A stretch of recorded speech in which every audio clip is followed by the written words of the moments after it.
Welcome to the Property Wealth Podcast. We're so glad you're joining us today. If you've ever thought about diving into real estate but felt held back by finances, you're in for a treat. Absolutely, Sarah. We're going to talk about an approach that many overlook, raising private money from friends and family. It can be a game changer, you know. Right? It's often seen as a taboo topic, but it doesn't have to be. Today, we'll dive into how to approach it, what to say, and how to ensure it's a win-win for everyone involved. Exactly. We'll also cover the importance of building trust, setting clear expectations, and even the potential pitfalls to watch out for. It's all about keeping those relationships strong while pursuing your goals. And we'll share some real-life examples from our own experiences, plus tips on how to make sure your friends and family feel secure in their investment. Yep, it's all about fostering a supportive environment. So if you're ready to explore this less conventional route, let's jump right in. Let's do it. So, Mike, what's the first step someone should take when considering raising private money from their circle? You know, Sarah, when we talk about private money, it really hits home for a lot of people over 40. I mean, at this stage in life, many are starting to think seriously about their retirement timelines, right? Absolutely, Mike. It's like a wake-up call, isn't it? People want to ensure they have enough security and that they're set up for a comfortable retirement. And private money can be a game changer in that regard. Right? With rising inflation, folks are worried about their savings losing value. I mean, if your money just sits in a bank account, it's not really growing, is it? Exactly. And with the current market shifts, traditional investing options might not feel as safe or reliable anymore. Real estate often provides a hedge against inflation. Well, you know, I've seen so many investors who, after 40, start to realize that property can be a solid avenue for wealth building. One investor I know, let's call him Tom, he was in his early 50s when he decided to dive into real estate. He had some savings, but he was concerned about his retirement. What did he do? So Tom reached out to family and friends for private money. He pitched them on a couple of rental properties he was looking at. At first, he was nervous about asking, but he framed it as a way for them to invest in something tangible, something that could grow over time. That's smart. It's like, hey, I'm not just asking for a handout. I'm offering an opportunity. Exactly. And it worked out. His family and friends were excited to be part of something that could help secure not just his future, but theirs as well. When they saw the returns coming in, it gave them all a sense of financial security. That's such a relatable story. I mean, many people over 40 are thinking about wealth transfer too, right? They want to pass on something substantial to their kids or grandkids. For sure.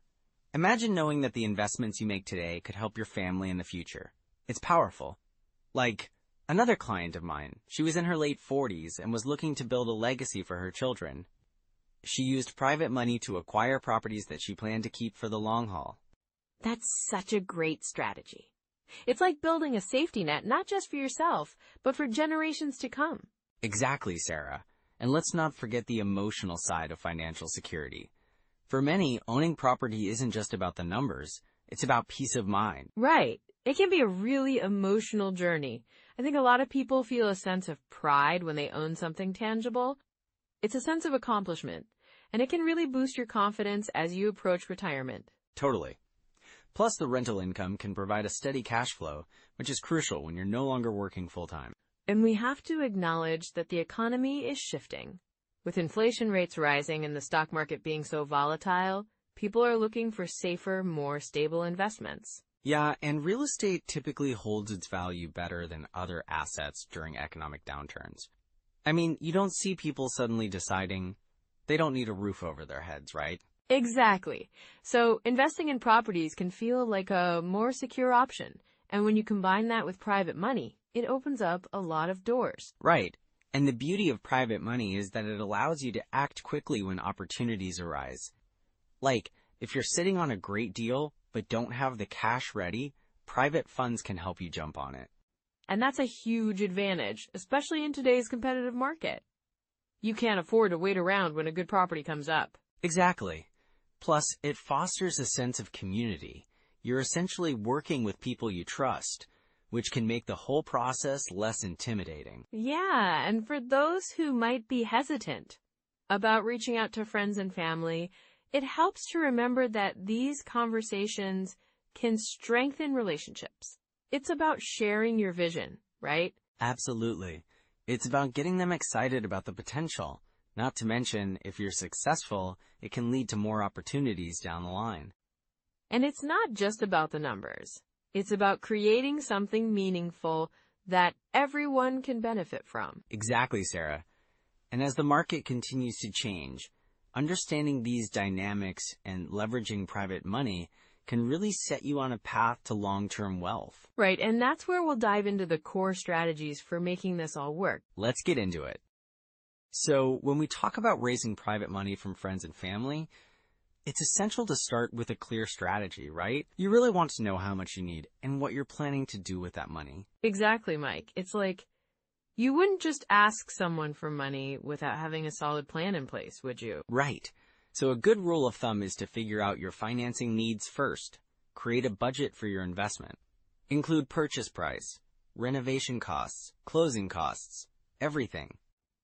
That makes sense. So if someone were looking at a property listed for, say, $300,000, and they estimate $50,000 in renovations, plus another $20,000 for closing costs, they'd be looking at needing, $370,000 total? Exactly.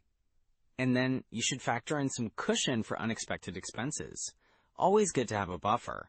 I'd say maybe add 10 to 15% more. So they might want to raise around $400,000. Got it. And then how do they approach their friends and family about this? Well, first and foremost, you need to be transparent. Explain what the investment is, how it works, and what they can expect in terms of returns. Yeah, and I think it's important to share your vision, right? Like, this is what I'm planning to do, and here's how you can be a part of it. Absolutely.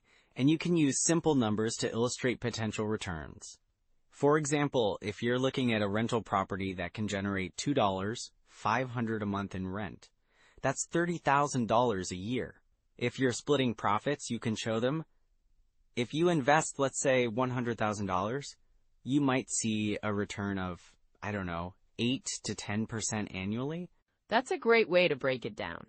So if they're investing $100,000, they could expect $8,000 to $10,000 back each year? Exactly. And if you can show them how the property might appreciate over time, that gives them an even clearer picture. So it's not just about the cash flow, but also the potential increase in property value, right? Yes.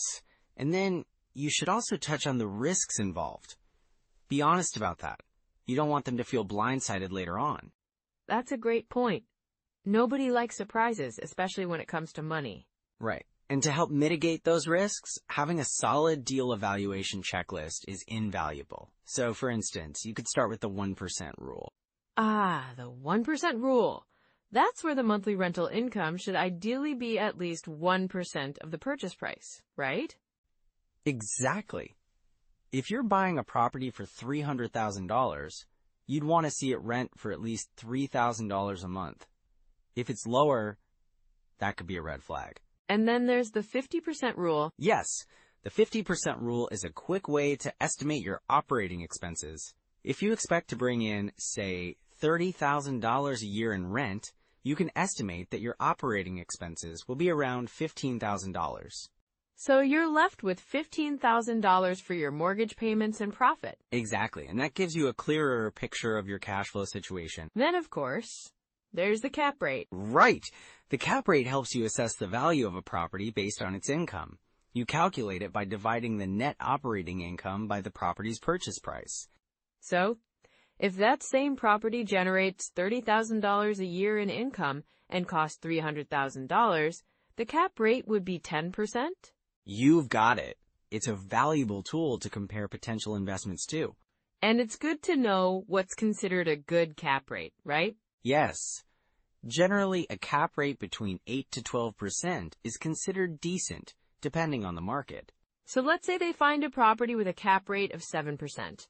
It might be more of a risk, especially if they're trying to sell that idea to family and friends. Exactly. It's important to weigh that against your investment strategy. So what about financing options? If someone's looking to raise private money, do they have to go through traditional financing? Not at all. They can consider options like hard money loans, which can be quicker but often come with higher interest rates. Then there's also seller financing, where the seller allows you to pay them directly over time. That's an interesting approach. So, if someone buys a property from a seller who's willing to finance it, they might not need to go through a bank at all? Exactly, and that can be a win-win, especially if the seller is motivated to sell quickly. And what about different property types? Are there certain ones that are better for attracting private money? Typically, single-family homes and small multifamily properties are more appealing to investors, especially those who are new to the game. They're easier to understand and manage. So something like a duplex might be a good starting point? Absolutely. It provides cash flow and is generally easier to sell down the line. And that's important too. You want to ensure there's an exit strategy if things don't go as planned. Yes, always have a plan B. So what do you think are some common pitfalls people might face when trying to raise private money? Well, one big pitfall is not having a clear agreement in place. You need to outline the terms, expectations, and timelines. Yeah, I can imagine that could lead to misunderstandings down the road. Definitely. And another issue is underestimating the amount of money needed. If you don't have a solid budget, you could find yourself in a tight spot. That's such a good point. Being realistic about your needs is crucial. Exactly. And also remember to manage expectations. If you promise returns, you should aim to deliver on those. So it's about building trust too, right? Yes! Trust is key. You want your friends and family to feel secure in their investment. And that starts with clear communication and transparency. Absolutely. And having a solid plan in place will go a long way in fostering that trust. Great advice, Mike. I think we've covered some solid strategies here. Thanks, Sarah. I think it's really about being informed and prepared as you step into this space. And helping others understand the journey you're on. Exactly. Now, let's transition to those common pitfalls. You know, Sarah, one of the biggest pitfalls I see with private money and family or friends investing is over-leveraging. People get so excited about the potential returns that they forget to really assess how much debt they're taking on. Yeah, I can see how that would happen. It's almost like they're caught up in the excitement, right? Exactly. I had a client who borrowed heavily from family for a property flip. They thought they could double their investment in a year, but, well, the market turned, and they ended up holding onto that property much longer than they anticipated, racking up holding costs. It was a stressful situation for everyone involved. Oof, that sounds tough. So how can someone avoid that kind of trap? A good rule of thumb is to stick to a conservative estimate of what you can comfortably afford. Always plan for, unexpected expenses, and give yourself a cushion in your budget. That makes sense. And speaking of unexpected expenses, how often do people overlook cash flow when they're getting into these deals? All the time. They might be focused on the purchase price and potential appreciation, but forget that cash flow is key to sustainability. I once worked with an investor who bought a rental property in a hot area thinking, this is going to be a gold mine, but they didn't calculate the cash flow properly. What happened? Well, they ended up with tenants who were constantly late on rent, and the property management fees were higher than expected, so they were in the negatives each month. It was a real eye-opener for them. Wow, that's a hard lesson to learn. So what can investors do to better assess cash flow before jumping in? First, always run the numbers. I recommend using a cash flow calculator that includes all potential expenses, like maintenance, property taxes, and management fees. It's crucial to know what you're working with. And remember to account for vacancies too. Right, because if you're not prepared for even a month or two without income, that can really hurt. Absolutely. And then there's the timing the market issue. Some people think they can time their investments perfectly. Yeah, that's a risky game, isn't it? It really is. I had a friend who decided to invest just as prices were peaking. He was convinced they would keep rising, but within a few months the market corrected, and he was stuck with a property worth less than what he paid for it. That's a tough spot to be in. How can people navigate that? The best approach is to focus on long-term value rather than short-term market fluctuations. Real estate is typically a long game. If you're investing with a solid plan and good cash flow, market dips can be less of a concern. That's good advice. So what about bad tenants? I imagine that's another common pitfall. Oh, for sure. bad tenants can really derail a good investment. I once had a client who skipped the background checks, thinking he knew the family personally. That turned out to be a mistake. They ended up damaging the property and not paying rent for months. Yikes! That's a nightmare scenario. What should investors do to prevent that? Vetting tenants is crucial. Always check credit scores, rental history, and references. It might feel awkward, but it's essential to protect your investment. And have a solid lease agreement in place that outlines expectations clearly. So it's really about being thorough and not letting emotions cloud your judgment, right? Exactly. And then there's the hidden costs that can sneak up on you. Many new investors underestimate things like repairs, maintenance, and even property management fees. That's so true. I think people sometimes see the sticker price and forget about the ongoing costs. Yes. I had another client who bought a property thinking it was in great shape, but soon after closing, they discovered an old roof that needed replacing and plumbing issues that cost thousands. Oh no, that's a tough surprise. It is, so to avoid that, always get a thorough inspection before buying, and consider setting aside a reserve fund for those unexpected repairs. It's a lifesaver in the long run. Those are some great tips, Mike. So it seems like the key is really about due diligence and planning ahead to mitigate these risks. Absolutely. And being aware of red flags early on can make a huge difference. If something feels off about a deal, trust your instincts. Right? Like if the numbers don't add up or if the property has a history of problems. Exactly. And, if you're working with family or friends, it's crucial to set clear expectations. Make sure everyone understands the risks involved and what happens if things don't go as planned. That's a really important point. Keeping communication open can save a lot of heartache later on. For sure. And if you do find yourself in a tricky situation, remember, it's not the end of the world. You can always pivot, reassess, and look for ways to recover. Love that. So a setback can just be a learning experience, right? Exactly. In real estate, as in life, it's all about how you respond and adapt. So with all this in mind, what's the next step for someone looking to jump into private money investing without falling into these common traps? Well, I'd say start with education. Get familiar with the numbers, the market, and maybe even find a mentor. Then you can approach your friends and family with a solid plan, and that'll help build their confidence in you. Sounds like a solid approach. Thanks for sharing all this valuable insight, Mike. It's been really enlightening. My pleasure, Sarah. I'm glad to help. All right, Sarah. So let's dive into some immediate steps our listeners can take to start raising that private money from friends and family. Yes. I think a great first step is to really assess your own network. Think about who you know that might be interested in investing. Exactly, and it doesn't have to be a huge list. Just start with a few people you're comfortable talking to about this, maybe a close friend or a family member who's shown interest in real estate. Right. And when you think about those conversations, it helps to have a clear pitch ready.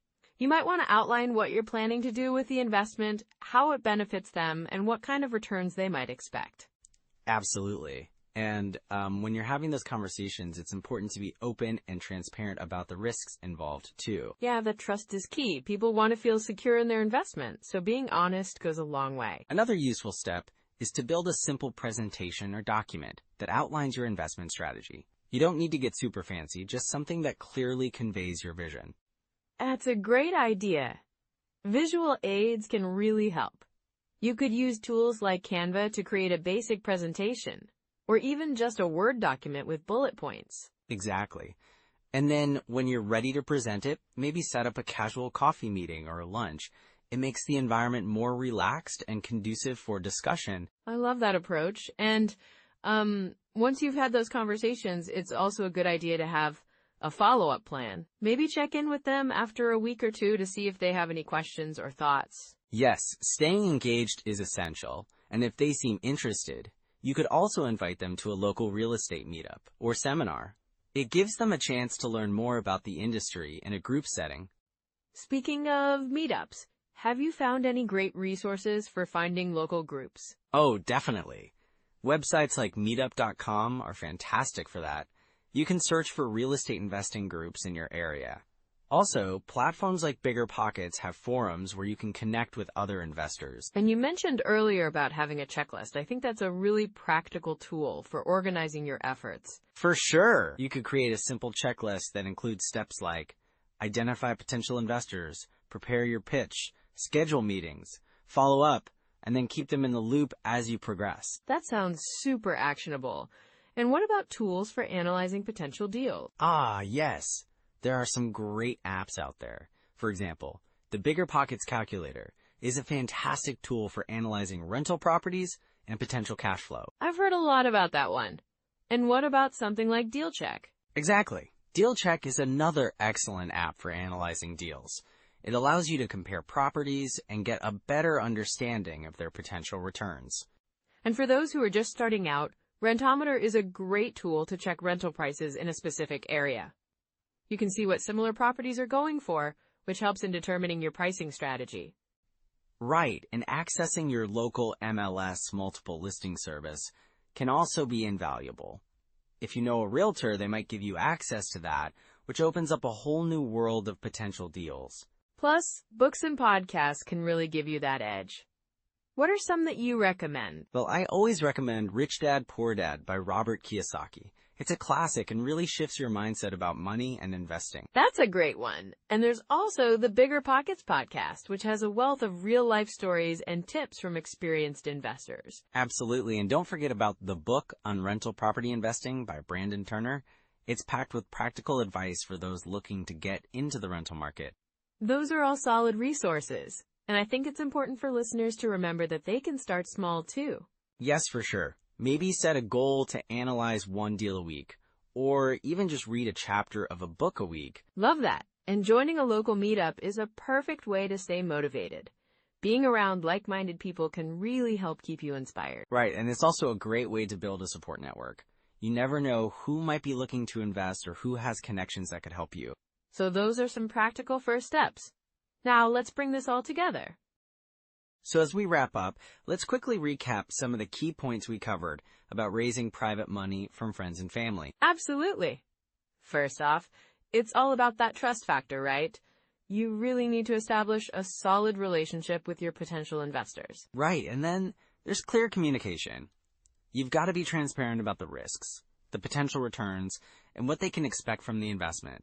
Yeah, and that brings us to the importance of having a solid plan. You want to show them you've thought this through, and you have a strategy in place. Definitely. And we can't forget about the legal side of things. Having everything documented properly is crucial. It protects both you and your investors. Well said. And it really emphasizes that this is a partnership. You're working together for mutual benefit. Exactly. At the end of the day, building wealth through real estate is a journey, and starting with private money can be a great stepping stone. It really can. So if you found value in this episode, we'd love for you to like and subscribe to the podcast. And don't forget to drop a comment. Let us know your biggest takeaway or any questions you might have. Also, think about sharing this episode with someone over 40 who's looking to invest in property. It might just inspire them to take that leap. For sure. And next time, we're diving into subject-to deals. It's a fascinating way to buy property without qualifying for traditional financing. You won't want to miss it. Thanks for joining us today, everyone. Yeah, we appreciate you being here. Until next time, keep investing wisely and building your wealth. Take care, everyone.